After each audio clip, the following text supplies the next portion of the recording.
ఏం శ్రీనివాస్ బాయ్, నువ్వు చాలా చాలా అదృష్టవంతుడివి. నీకు ఎక్కడ పడితే అక్కడ డబ్బు దొరుకుతుంది, కానీ అప్పు తీసుకుంటే నువ్వే ఫోన్లో కూడా దొరకవు. అది కాదు సేట్జీ, నిన్ను కలుద్దామని బైక్ మీద స్పీడ్ గా వస్తుంటే ఈ నోట్ల కట్ట దొరికింది. ఈ నోట్ల కట్ట నాది బాబు. రోడ్డు మీద నేను కనిపిస్తే నువ్వు ఆగవు, డబ్బు కనిపిస్తే ఆగుతావు. అందుకే ఈ ప్లాన్ వేసిన. ఇది అన్యాయం సేట్. నాకు దొరికిన డబ్బు నువ్వు కొట్టేయాలని చూస్తున్నావు. అరే చోప్, నీ నగరాలన్నీ నాకు తెలుసు. అందుకే అందులో ఒక చిట్టి పెట్టిన, చూడు. చదువు. డబ్బులు ఇచ్చేటప్పుడు నేను కుబేరుణ్ణి, వడ్డీ వసూలు చేసేటప్పుడు కాలయము. అర్థమైందా? ఆఖరిసారి చెప్తున్నా, అసలు వడ్డీ మొత్తం కలిపి 2.5 లక్షలు అయ్యింది. నెల నెల వడ్డీ కట్టు. ప్రతి వారం వచ్చి నాకు కనపడు, లేకపోతే నీ ఇంట్లో సామాను వీధిలో పడేస్తా. ఖబర్దార్. వీడి అప్పు వెంటనే తీర్చేయాలి.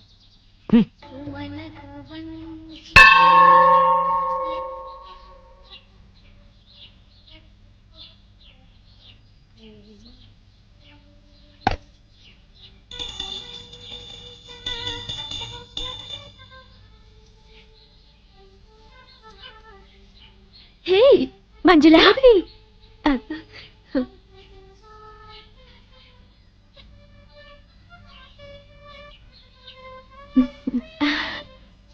ఎన్నాళ్ళయింది నేను చూసి. అవునే, అలా వెళ్ళి మాట్లాడుకుందామా? రా. ఏమే, ఎక్కడుంటున్నావు? ఈ ఊర్లోనే, అశోక్ నగర్ లో ఉంటున్నాం. ఓ, మేము కూడా అక్కడే ఉంటున్నాం. అయితే మనం ఎప్పుడు కలుసుకోవచ్చు అనమాట. అవును, నీ హస్బెండ్ ఏం చేస్తారు? Finance business. మా ఆయన కూడా finance business. Sairam chit funds మాదే. ఎల్లుండి మా కంపెనీ 10th యానివర్సరీ. నువ్వు మీ ఆయన తప్పకుండా రావాలి. డెఫినెట్ గా వస్తాం.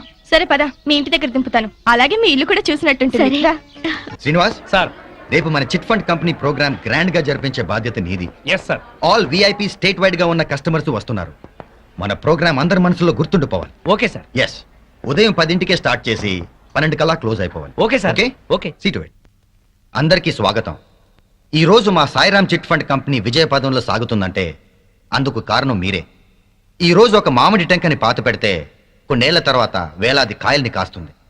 ఈ రోజు మా సంస్థలో కొంత పెట్టుబడి పెడితే అంతకంత పెరుగుతుంది. మేము కోరుకునేది ఒకటే, మీరు కోటీశ్వరులు కావాలి.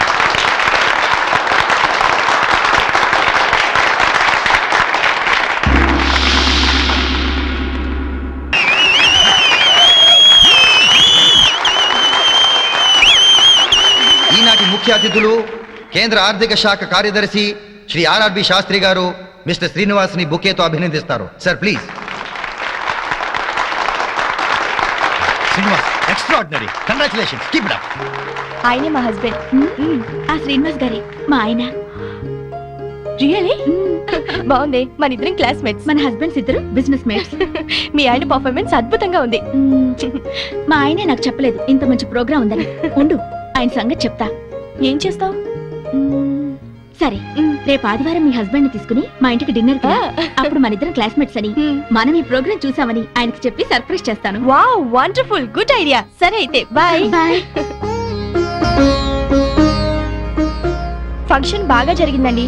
మీరు చక్కగా మాట్లాడారు. శ్రీనివాస్ గారి రూపాయి దండకం సూపర్. అందరూ చాలా బాగా ఎంజాయ్ చేశాం. వాడు ఇటువంటి ఫంక్షన్స్ కి కస్టమర్స్ కి కబుర్లు చెప్పి పడేయడానికి పనికొస్తాడు. అందుకే ఉద్యోగంలో పెట్టుకున్నాను. ఉద్యోగంలో పెట్టుకోవడం ఏంటి? ఆ. ఆయన మీ పార్ట్నర్ కదా? వాట్?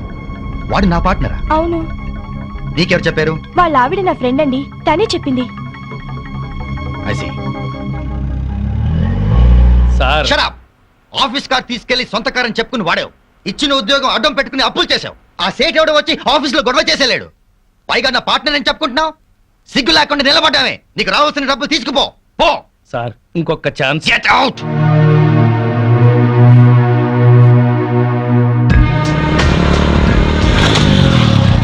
అర్రే సేట్జీ, మీకోసమే స్పీడ్ గా బైక్ మీద వస్తుంటే నేను కనిపించా. కరెక్ట్. పైసలు అందినాయా? ఇంకెంత 2 నెలలు. అరే ఏంది బై, ఇలా ఎన్నిసార్లు వాయిదాల మీద వాయిదాలు వేస్తావు? ఇదే ఆఖరిసారి, ఇంకెప్పుడు అడగను. సరే బై, నువ్వు చెప్పినట్టే 2 నెలలు అవుతా. కానీ నువ్వు నాకు చిన్న హెల్ప్ చేయాలి. చెప్పు సేట్జీ, నీకోసం ఏమైనా చేస్తాను. విజయవాడలో నా దోస్త్ భయన్ కి షాదీ ఉంది. ఈ నగల పెట్ట ఈడ మర్చిపోయిండు. ఓహో. అందుకు నువ్వైతే నమ్మకస్తుడు అని, జాగ్రత్తగా తీసుకెళ్లి ఇస్తావని హే. నీకు ఇస్తున్నా. తీసుకెళ్లి విజయవాడలో ఇవ్వాలి. ఎక్కడ? అడ్రస్ ఇస్తా. ఈ అడ్రస్ లో ఇయ్య.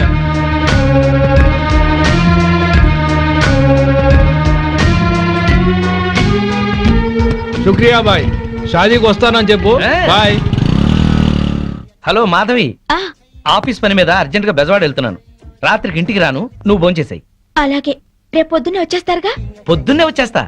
ఓకే. ఓకే.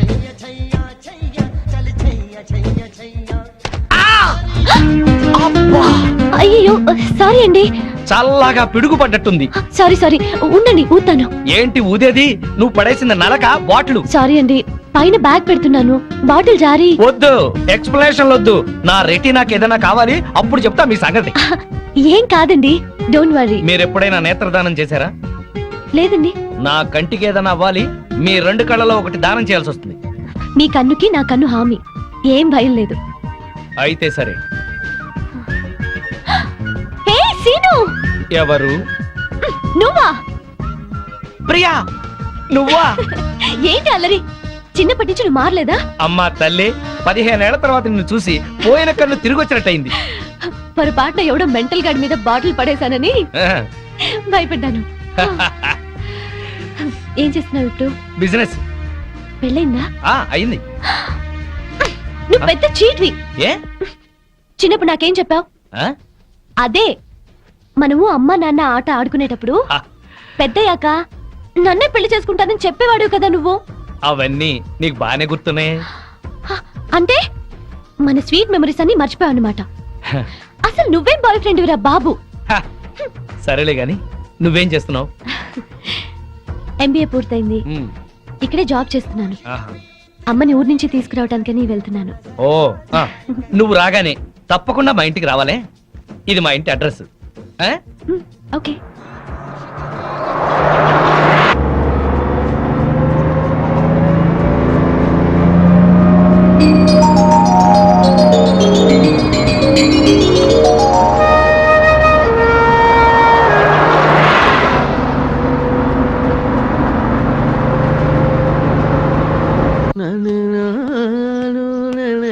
ఏం తాగుతాం బావా, ఎప్పుడు అదే మెక్డవరు, అదే అరిస్టోక్రాటు, అదే జానీవాకరు, అదే బ్లాక్ లేబుల్. ఈ మందు కంపెనీ వాళ్ళలో క్రియేటివిటీ పోయింది బావా. ఏదన్నా కొత్త టెస్ట్ కొనుక్కోవాలి. డెటాల్ ట్రై చేయరాదు? అయ్యా నమస్కారం, పెద్దలు ఇద్దరు ఇక్కడే ఉన్నారు. ఏ పారాశాస్త్రి గారు ఎట్ట వచ్చారు? ఎంక్వైరీ, ఆ. మీ కాలనీలో శ్రీనివాస్ అనే కుర్రాడు ఉన్నాడటగా. ఈ శ్రీనివాస ఆ. మాకు బాగా తెలుసు. ఇతనికి సంబంధం చూశాను. పెళ్లి కూతురు తండ్రి చండశాసనుడు. కుదిర్చే ముందు ఇతని క్యారెక్టర్ ఎటువంటిదో తెలుసుకుందామని వచ్చాను. అదేంటి బావా, ఈ పెళ్ళాం పిచ్చోడు మళ్ళీ పెళ్లి చేసుకుంటున్నాడా? సరే, ఇతనికి సంబంధం చూడమని ఎవరు చెప్పారు? వాళ్ళ అమ్మా నాన్నే. అమ్మా నాన్న ఆ, అనాథరం చెప్పాడుగా మనకి. మీరేదో ఆలోచిస్తున్నట్టున్నారు. ఆ. ఏమైనా లూప్ హోల్స్ ఉన్నాయా? నేను పెళ్లి కూతురు తరఫున సంబంధం చూస్తే నా కూతురికి చూసినట్టే. ఏవో 4 డబ్బులు వస్తున్నాయి కదా అని శాడిస్టు వెధవులకి, బుద్ధి లేని గాడిదలకి సంబంధాలు చెప్పకూడదు. ఆ పిల్ల ఉసురు మనకి తగులుతుంది. ఈ కుర్రాడు గురించి చెడుగా మాట్లాడితే నాలుక ఊడి కింద పడుద్ది. ఆహా, కోహినూరు వజ్రానికి కోటేసినట్టుగా ఉంటాడండి. ఓహో. ఐశ్వర్యరాయ్ చూస్తే అమాంతం కావలించుకొని ముద్దు పెట్టుకుంటుంది. మరి అయితే ఇంకే. మీరు తొందరగా వెళ్ళి వీళ్ళమ్మ నాన్నని వాళ్ళమ్మ నాన్నని తీసుకొస్తే వెంటనే పెళ్లి చేసేసేయచ్చు. అయితే క్షణం ఆలస్యం చేయను. శుభం. అశుభం. అశుభానికి ఎడచేయి వాడరాయ్యా. అశుభం.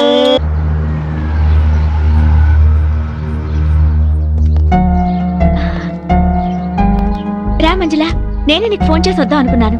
మా ఆయన ఆఫీస్ పని మీద ఊరెళ్ళారు. ఆఫీస్ పని మీద? అవును. ఏ? సారీ మాధవి, నీకో విషయం చెప్పాలి. ఏమిటది? మీ ఆయనకి మా వారితో ఎలాంటి పార్ట్నర్షిప్ లేదు. ఇన్ఫాక్ట్ మా కంపెనీలో క్లర్క్ గా పనిచేస్తూ పార్ట్నర్ అని అబద్ధం చెప్పాడు. ఈ విషయం తెలిసి ఈ రోజు ఆయన ఉద్యోగం నుంచి తీసేశారు. నువ్వేం బాధపడకు, మా ఆయనకి నచ్చజెప్పి మళ్ళీ ఉద్యోగం ఇచ్చేలా చేస్తాను. బట్ మీ ఆయన్ని కంట్రోల్లో పెట్టుకో. బాయ్.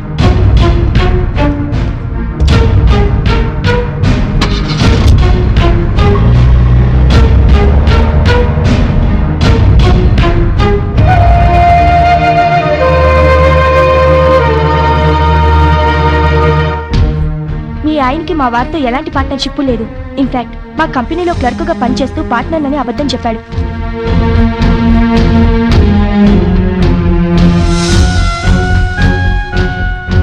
ఈ రోజు ఆయన ఉద్యోగం నుంచి తీసేశారు.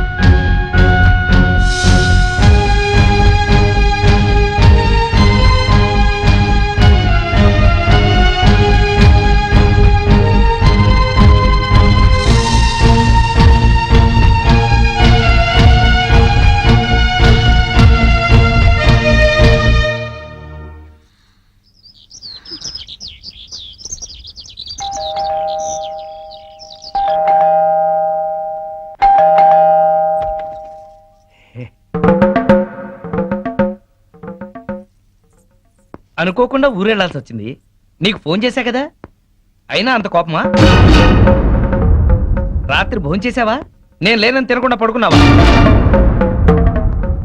నా కోసం ఫోన్లు ఏమైనా వచ్చాయా? ఏంటి వినపడలేదా? పిలుస్తున్నా వినిపించుకోకుండా అలా వెళ్ళిపోతావే? చిట్ ఫండ్ కంపెనీలో గుమస్తాకి అంత చికాకు అక్కర్లేదు. నీకేం తెలుసని మాట్లాడుతున్నావు? ఉద్యోగం ఊడిందని తెలిసి. అంటే మాధవి, నేను చెప్పేది విను. ఏంటి వినేది?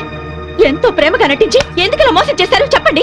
శ్రీనివాస్ శ్రీనివాస్ ఏవయ్యా శ్రీనివాస్, ఓసారి బయటకు వస్తావా? మీ అమ్మా నాన్న వచ్చారు. ఓసారి బయటికి రావాయా?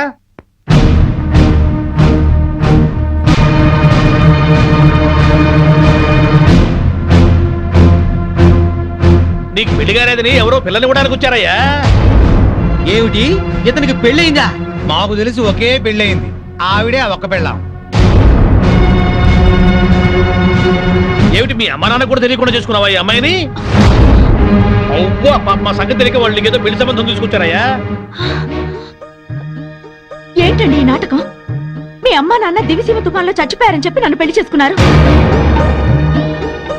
వాళ్ళు బతికుండగా అలా చెప్పడానికి సిగ్గుగా లేదు. అమ్మా, దివిసీమ తుఫాన్లో కొట్టుకుపోయిన వాళ్ళ అమ్మా నాన్న మొన్న వచ్చిన సునామీకి ఒడ్డు కొట్టుకొచ్చుంటారు. అతనే వరకు ఏమిట్రా ఇదంతా? మాతో ఒక్క మాట చెప్తే నీ పెళ్లి మేం కాదంటావా? అది కాదు నాన్న. చేసింది చాలే, సమర్థించుకోకు. నువ్వే మనిషివా, ఇలా చేస్తావు అనుకోలేదు. మీకేం చేశాడేంటి? చీట్ చేశాడండి. ఫోన్ తో సహా నా ఆఫీస్ అద్దెకిస్తే నాకు తెలియకుండా నా సంతకం ఫోర్జరీ చేసి ఎస్టీడీ కనెక్షన్ తీసుకుని 50,000 బిల్లు చేశాడు. పైగా 2 నెలల నుంచి ఆఫీస్ అద్దె కూడా కట్టలేదు. ఆగండి రమణ, ప్రతి నెల ఈయన అద్దె డబ్బు నీతో ఇచ్చి పంపించట్లేదు? ఆ డబ్బులు మేము వాడుకున్నాం సార్. ఛీ! మరి ఎస్టీడీ గొడవ ఏంటి? ఆయన సంతకం ఫోర్జరీ చేసి ఎస్టీడీ కనెక్షన్ తీసుకున్నాం. పబ్లిక్ అందరితో ఫోన్లు చేయించి ఆ డబ్బుతో దుబాయ్ వెళ్ళాలనుకున్నాం. డబ్బు తీసుకున్న ఏజెంట్ మోసం చేశాడు. దయచేసి మమ్మల్ని పోలీసులకు పట్టించకండి సార్. విన్నావుగా, అగ్రిమెంట్ రాసి ఆఫీస్ అద్దెకి తీసుకుంది నువ్వు. ఈ బిల్లు డబ్బు ఆ 2 నెలల అద్దె కట్టకపోతే అరెస్ట్ అయ్యేది కూడా నువ్వే. ఏం శ్రీనివాస్, నా బాకీ తీర్చకుండా ఇంకా ఇలా అప్పులు చేసావా? నీ ఉద్యోగం చూసి నీకు 2 లక్షలు అప్పిచ్చాను, ఇప్పుడు అది పోయింది. నా బాకీ ఎలా తీరుస్తావు? ఏమయ్య పెద్ద మనిషి, ఈ నిక్షేపరాయుడికి మళ్ళీ పెళ్ళా? తల్లి తండ్రి బ్రతకుండగానే చచ్చిపోయారని పెళ్లి చేసుకున్న వాడికి నా పిల్లని వాళ్ళ? నువ్వో తండ్రివి, అతను కొడుకు. చచ్చా పదండి. ఇదిగో శ్రీనివాస్, ఇప్పుడు నా బాకీ తీర్చకపోతే లారీ తీసుకొచ్చి సామానంతా తీసుకెళ్తా. పోలీస్ కమిషనర్ కు ఫోన్ చేసి అరెస్ట్ అయిపిస్తా. సేట్ సామానంతా తీసుకెళ్తే మరి నా సంగతి ఏంటి? ఎవరో ఒకరి కొంప ముంచి తీరుస్తాడేవయ్యా. పార్వతీ పరమేశ్వరు లాంటి అమ్మా నాన్నని అంత మాట అన్నాడంటే నమ్మలేకపోతున్నాం. ఇలాంటి కొడుకుని ఎక్కడా చూడలేదు. తల్లి తండ్రి చచ్చిపోయారని అబద్ధం ఆడి పెళ్లి చేసుకోవడం కంటే నాలాగా పెళ్లి పెటాకులు లేకుండా ఉండడమే నయం. సైలెన్స్! ఎవరు మాట్లాడకండి. 35 సంవత్సరాలు టీచర్గా పనిచేసి రిటైర్ అయ్యాను. నా 65 ఏళ్ల జీవితంలో ఒక్క మాట పడకుండా బతికాను. జీవితంలో అడుగు పెడుతూనే ఇంత మచ్చ తెచ్చుకున్నావేరా? రిటైర్ అయి హాయిగా హరిద్వారంలో ఉంటున్న వాళ్ళం. నీ పెళ్లి బాధ్యత ఒకటి ఉందని వచ్చావురా. నీ నిర్వాహకానికి సిగ్గుపడేటట్టు చేశావు కదరా.